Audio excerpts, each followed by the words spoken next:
us on Hot Copy this morning is the chairperson of the Senate Committee on Finance and Climate Change. She's a known advocate of Philippine arts and culture.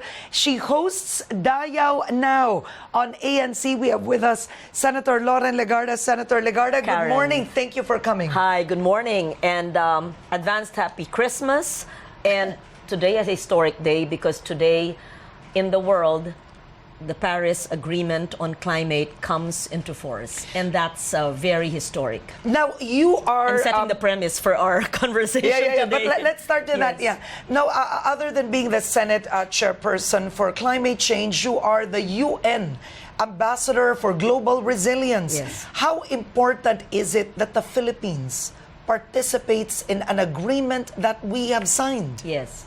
We signed it on April 22nd, and it was born out of decades of negotiations, of which the Philippines took a very active part.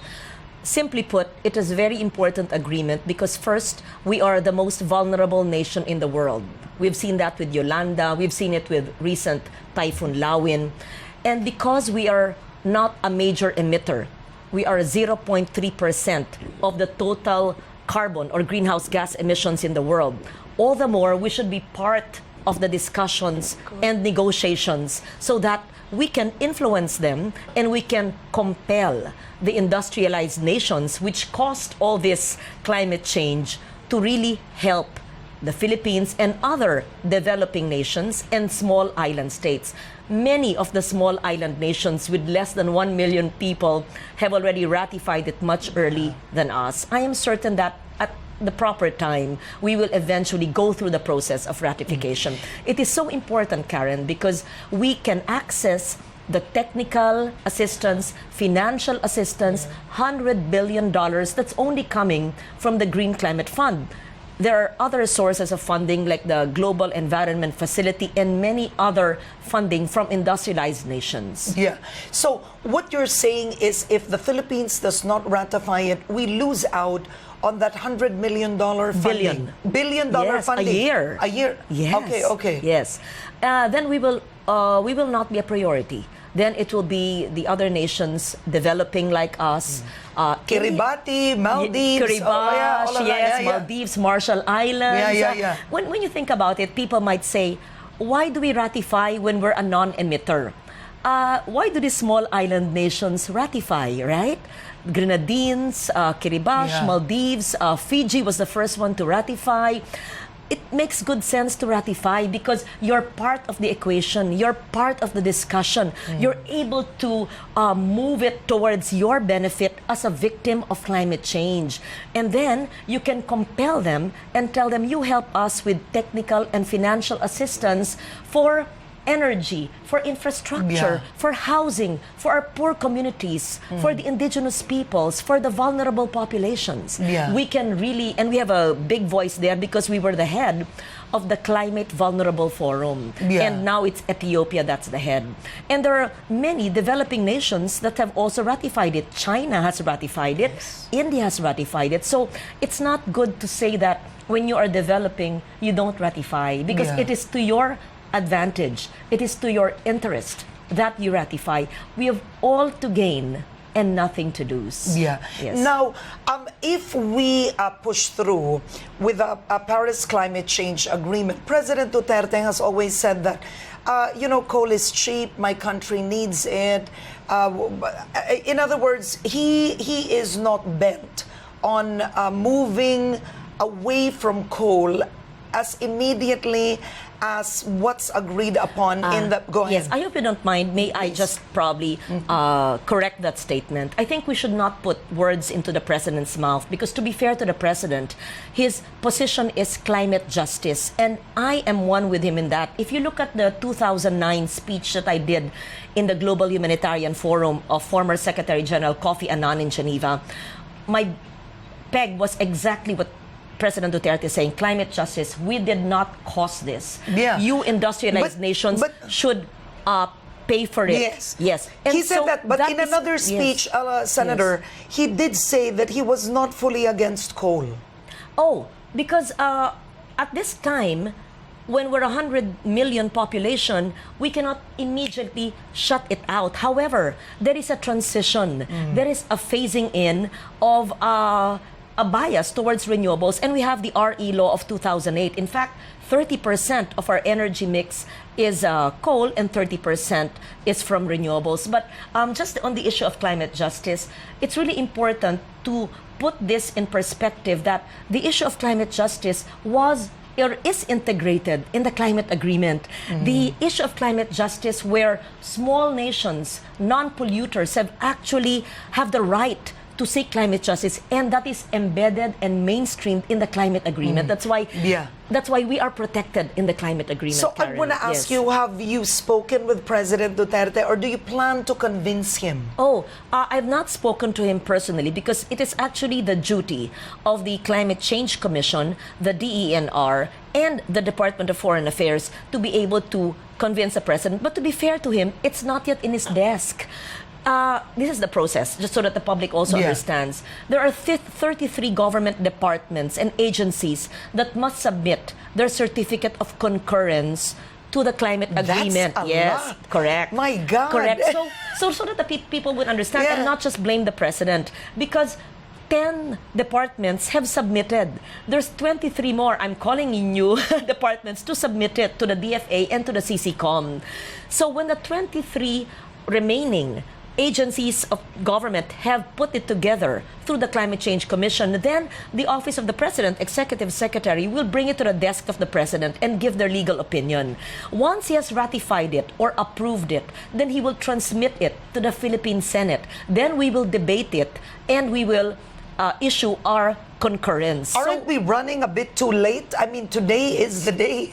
Yes. Well, today is not a deadline for the Philippines. I'd like to say it would have been great. It would have been historic if we were part of the 55% that made up the today's entry into force of the climate agreement. However, it does not mean if we ratify it tomorrow, next week, that we are not part of the agreement. We will be part of this global historic agreement. And so I am optimistic, Karen, that everyone in government will see the importance of being a part of the discussions, to be able to access the technical and financial assistance, and to know that our 70% reductions of greenhouse gas emissions are pegged or contingent or dependent, to put it very simply, on technical and financial instances. In short po, pag hindi po magbigay ng technical o financial na tulong ang mga malalaking bansa, ay hindi tayo kailangan magbawas ng ating carbon ng 70%. In fact, itong 70%, it is a suggestion, a submission. We can even change it to 50, and this will be reviewed every 5 years. Okay. Yes. Now, are you still hopeful, given the fact, I mean, before former President FVR's resignation as the special envoy to China, one of the things FVR said was he was disappointed that President Duterte would not respect the Paris Climate Change Agreement. He had said that in his column, he had said it in several interviews. So, despite that, you have FVR already disappointed and frustrated. It seems to many people that the president is not keen on it. Okay. Are you still hopeful? I'm not only hopeful, I am optimistic and I am confident because I see the background, meaning April 22, the Philippines is signatory, and then an election happened in May. And a new government came in July. New cabinet members were appointed in August. So the whole process started only in September. So the Climate Change Commission is only getting the certificates of concurrence from all the 33 government departments September, October. Of course, the new department heads are studying it. They're new in government or new in their posts. And it's not even reached the office of the president. So it is, I think, quite unfair or rash for us to judge that it's over. It will not be ratified. No, I am confident. You are optimistic. Yes, no, I am confident and You're optimistic. looking at the glass half full. I always see my glass half full. I was gonna Even say. if there's just trickles, I'm still an optimist. You know. Okay, go on. Yes, and one day I'll tell you, the Climate Change Commission and my laws on climate change have the same story. When everybody thought it would not pass. It passed. All my environmental laws, including Ecological Solid Waste, Clean Water Act, all of these have the same story. So I am confident, and I will persist. You will always hear my voice, feel my presence, and I will support all the agencies of government. And you ask them, all the cabinet members, I've given them memos, one-pagers, thick briefers on this. I have discussed it with them in committee hearings. I've convinced them, and they're unanimous in agreement with our ratification of the agreement. There's my confidence coming from Secretary Pernia of NEDA, Secretary Dominguez of the Department of Finance, Executive Secretary Mejeldea, even him, that would be the alter ego of the president. The Department of Agriculture, Piñol, Secretary Gina Lopez is with me in this. So many of our and the economic team, Secretary Ben Jokno. So when you have the economic team supporting the agreement, how can you not be optimistic? So it's a matter of really giving the president the complete staff work, giving him the papers, seeing the legal opinion of his lawyers, getting the concurrence of all the agencies of government. Then, hopefully, I am certain, because he's sincere. He would really want what's good for the people, right? And he's just batting for climate justice. And someone has to tell him this is good for the people. Of course, this will be good. Yes. How can something that addresses the needs of our vulnerable, marginalized, poor people in the rural areas not be good? Because it really addresses our concerns and our needs for adaptation and mitigation. Yes. Okay. Now, but on a side note, do you think it would have something to do with the fact, I mean, you have President Duterte who's bashed the UN a few times. Do you think that would be a factor?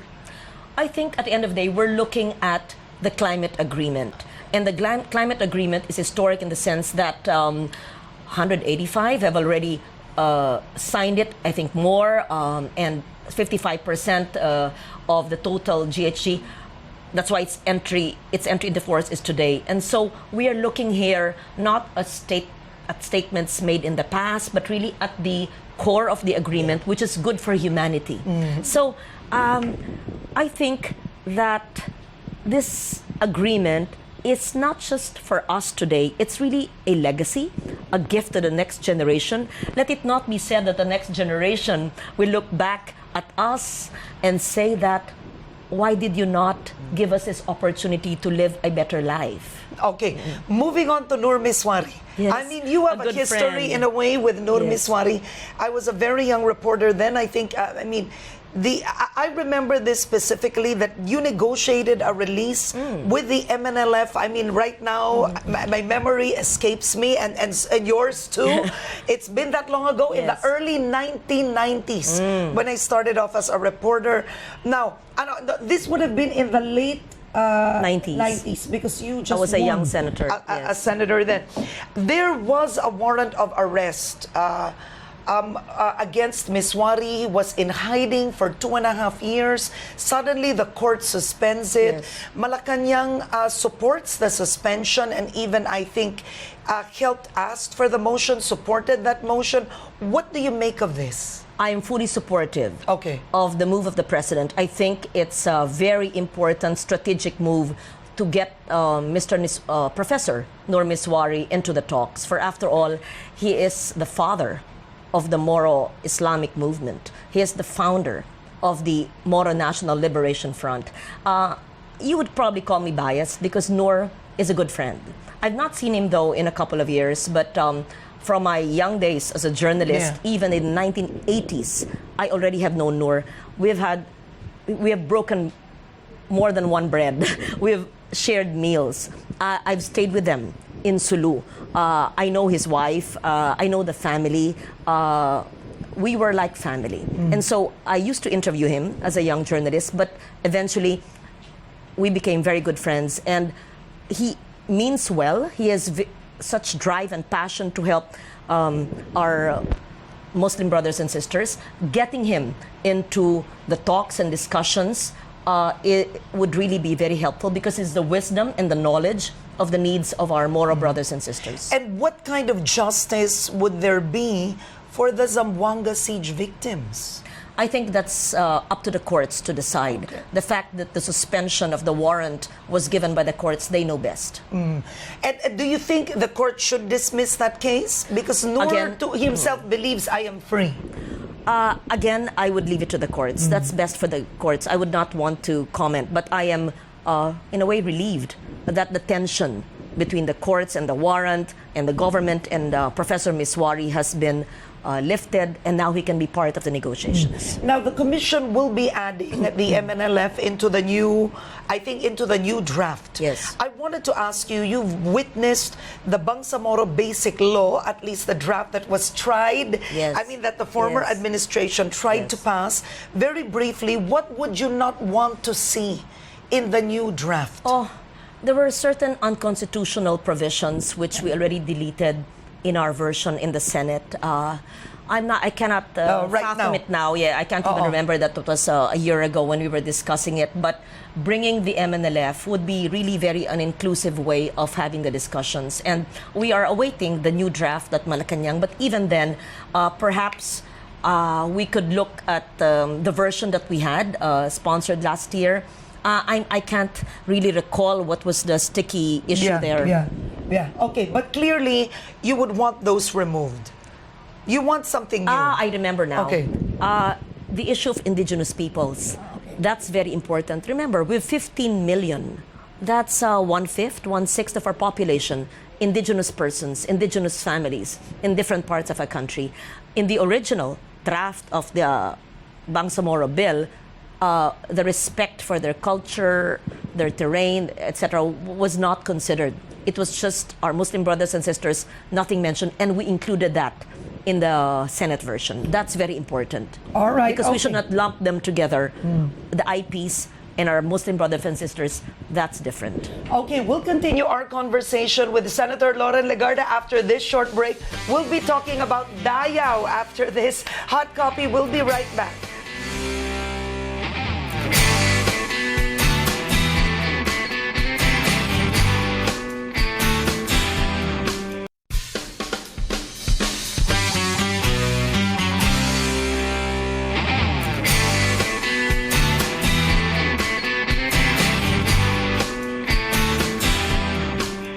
All right, welcome back. This is Headstart. Still with us on Hot Copy, Senator Loren Legarda. She's back for season 2 of Dayaw. Let's show you that TV show celebrating the country's indigenous cultures that airs here on ANC. Watch this. A continuing exploration of the cultures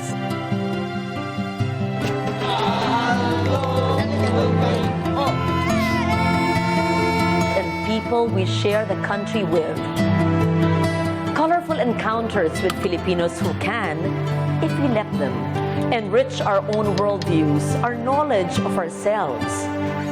Nourishing, sheltering, healing, adorning, celebrating the manifold ways of being Filipino.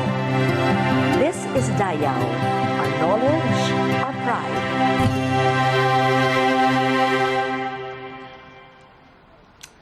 All right, and she is back on ANC. I have to say, Senator Loren, you just cannot let go of television. Yeah. Some way, somehow. That's true, Karen. I started when I was 15 years old.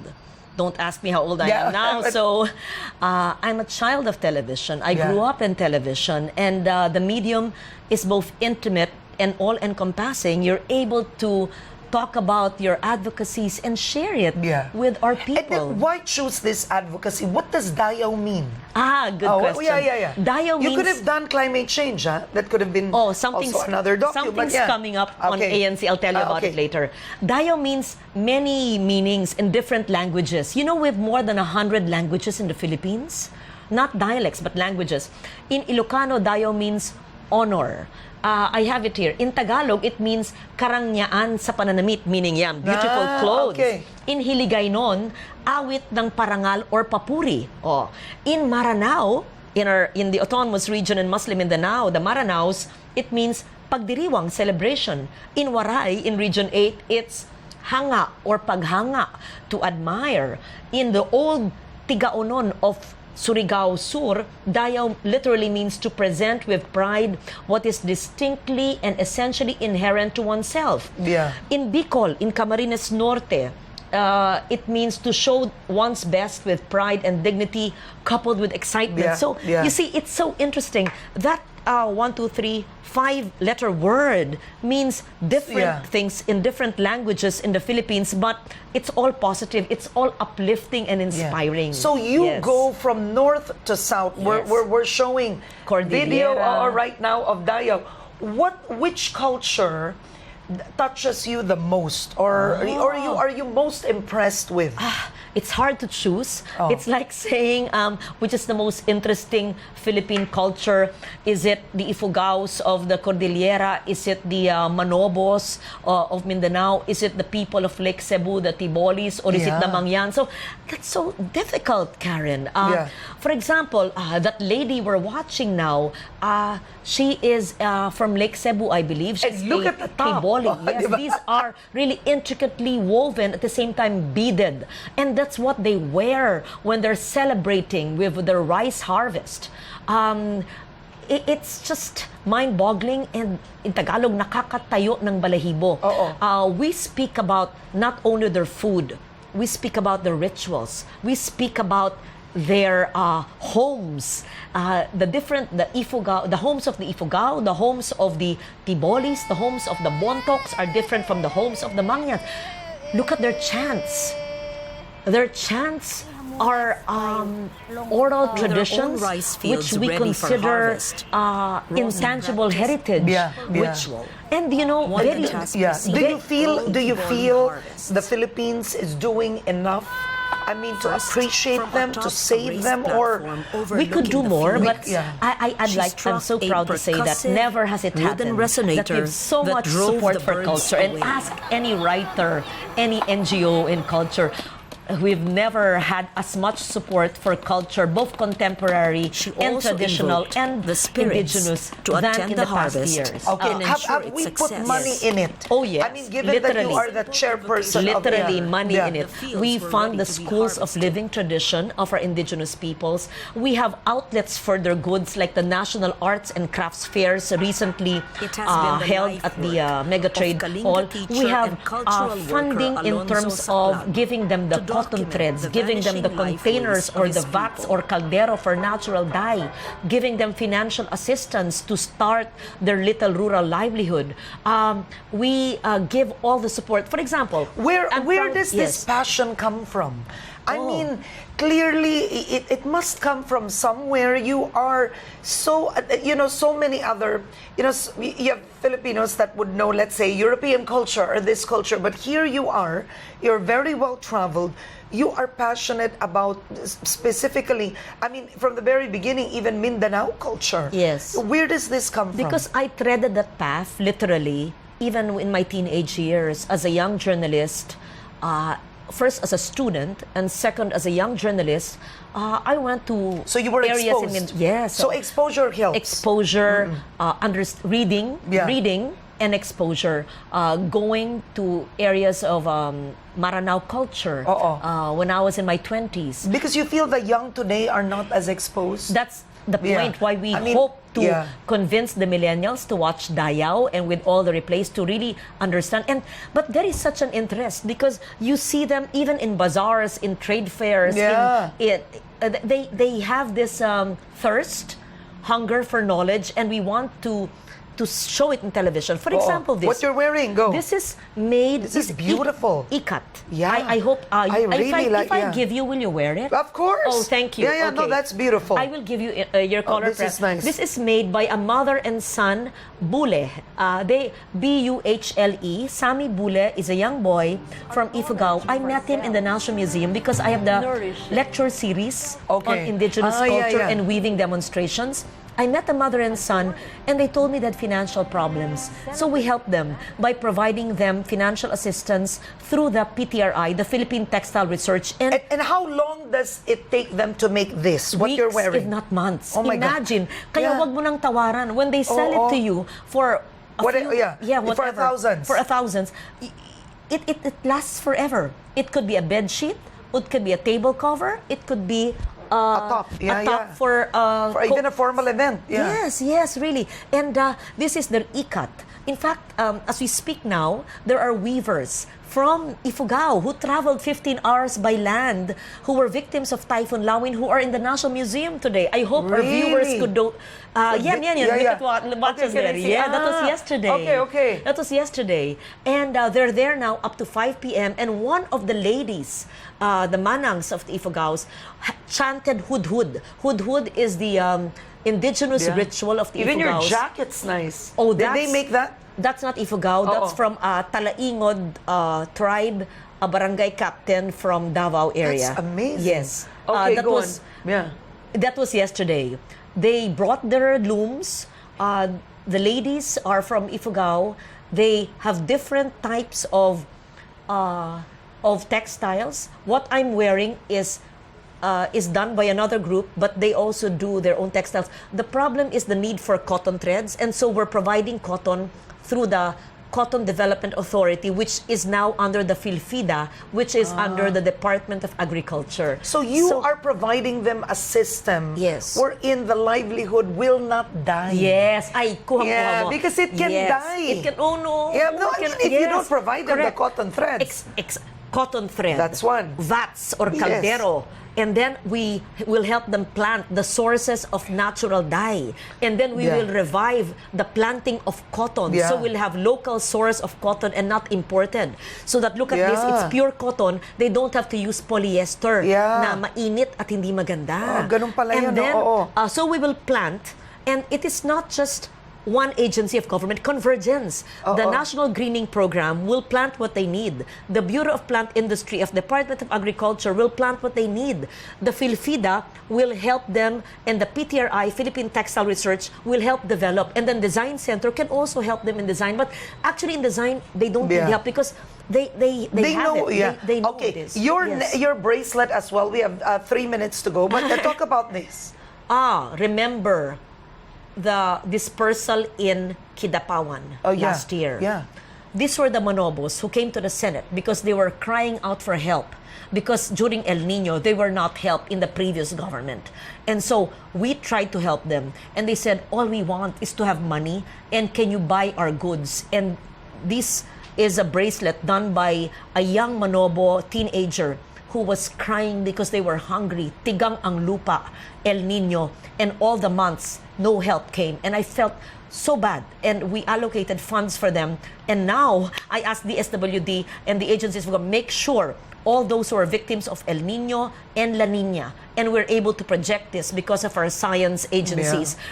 We provide them help way ahead of time, not after they feel the adverse effects of El Nino or La Nina. And so this is just one of their products, and they said, can you buy this from us? And of course, I did, just to be able to help them. But it's really more than giving them this help of buying products. We really should allow them to retain their self-pride. And the indigenous peoples have such innate pride of their culture.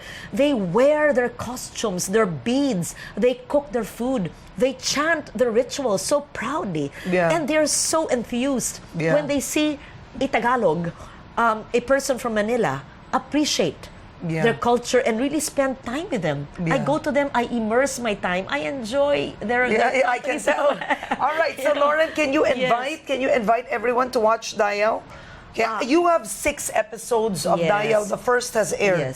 Last night, but it's being replayed 2:30 p.m. later. Okay, good. And there are other replays. ANC would have the schedule. We have the episode on food.